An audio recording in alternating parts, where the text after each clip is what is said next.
Hi friend, welcome back to my channel. If you're new here, my name is Jen and I'm always on the run around the world. I'm based in Los Angeles and I love to travel both on short and long trips, although I do tend to prefer longer stays when time allows. My boyfriend Justin and I just came back from a trip to Colombia. I fell in love with this country and I know you will too when you visit. So let's dive into our video. La Candelaria is in the heart of Bogota's historic center. It has some of the most popular museums and attractions in the city, which makes it a great place to stay if you're just in town for 1 or 2 days. Trust me, you'll want to photograph everything here, from the hilly cobblestone streets to the terracotta roof. One caveat though is that La Candelaria isn't always the safest. It's fine to walk around during the day, but if you want to avoid being flashy, don't wear a watch and keep your camera hidden. Don't walk alone at night, and when you do walk in a group at night, at least know where you're going. But that said, we had a great experience in La Candelaria. We used our cameras in the Plaza de Bolivar during the day with no problem.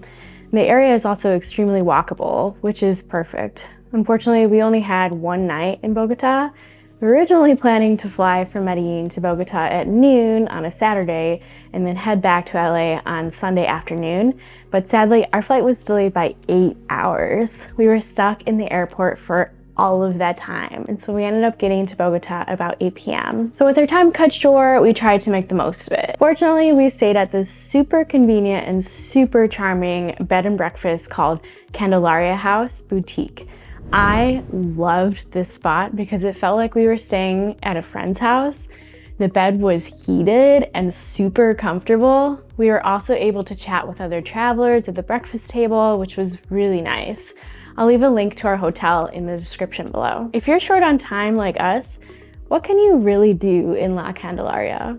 A lot, actually. No matter what, don't miss the Plaza de Bolivar. This is the most important square in the city and possibly all of Colombia.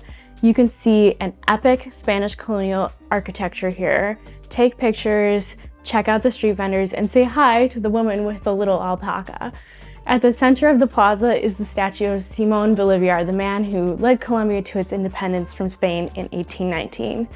The plaza is surrounded by the primary cathedral in Colombia and the Archbishop's Palace, the Capitol building, the Alcada, which is the mayor and city government building, and the Supreme Court of Colombia. Another stop along your way during your day in Bogota could be the Teatro Colón Bogotá, which translates to the Christopher Columbus Theater. Built in neoclassical style by an Italian architect, it's gorgeous both inside and out. We didn't have time to see it inside, but if you do, definitely catch a show there. After we went to Plaza de Bolivar, we headed a few blocks over to the Museo de Botero. This museum is home to a ton of artwork by the famous artist Fernando Botero. If you aren't familiar with his work already, Fernando Botero is one of Colombia's most famous artists. At this museum, you can see his version of Leonardo da Vinci's Mona Lisa and his famous painting Pareja Bailando, which depicts a couple dancing. If you come on a Sunday, the museum is free. On other days, admission costs 10,000 Colombian pesos, which translates to about $2 USD. Last but not least, the Museo de Oro is also in the Candelaria neighborhood, about a 10-minute walk from the Museo de Botero. This museum is one of the most popular, home to more than 55,000 pieces of gold. Entry here is also free on Sundays, but on other days, it just costs 4,000 Colombian pesos, which is less than $1 US. There you have it. You can easily visit these 4 things in the Candelaria neighborhood if you just have a couple hours. You got this. There are definitely more things to do as well in the city, like visiting the Luis Ángel Aranjo Library, for example, which is in La Candelaria, but you can also venture out to other parts of Bogota. It's a huge city, but if you only have a couple hours, this route is perfect for you. I'm also going to share a few more tips on your trip to Colombia right now so you can be all set for your journey there. And be sure to subscribe to my channel so you can be notified when more videos in this series comes out soon. All right, number 1, Colombia still has a stigma against it, which prevents people from visiting.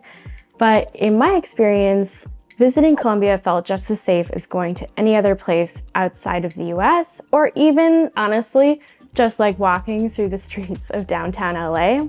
So don't stress too much about it. Number 2, most people you will encounter here will really speak Spanish only. So it's important to learn a few basic phrases like, where are the bathrooms? Or could I have this, menu item to get around, and you want to be respectful of the culture. Number 3, getting to and from the airport. Watch out for scams. I was almost fooled into taking an Uber with a woman who was standing by the taxi line wearing a lanyard. She honestly looked pretty official, so be careful to get in the real taxi line. You can only take a taxi from the airport, but you can take an Uber to the airport. So when you take an Uber to the airport, they'll drop you off in the airport parking and you can walk into the airport straight from there. Number 4, the weather. Bogota is at a high altitude. It's over 8,600 feet above sea level, which makes it pretty chilly almost year round. Think like 50s at night and 60s Fahrenheit during the day.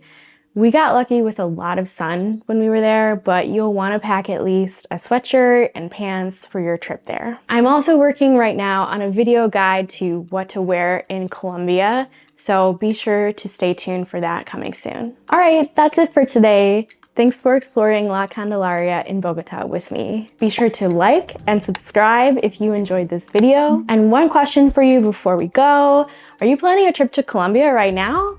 Leave a comment and let me know your answer.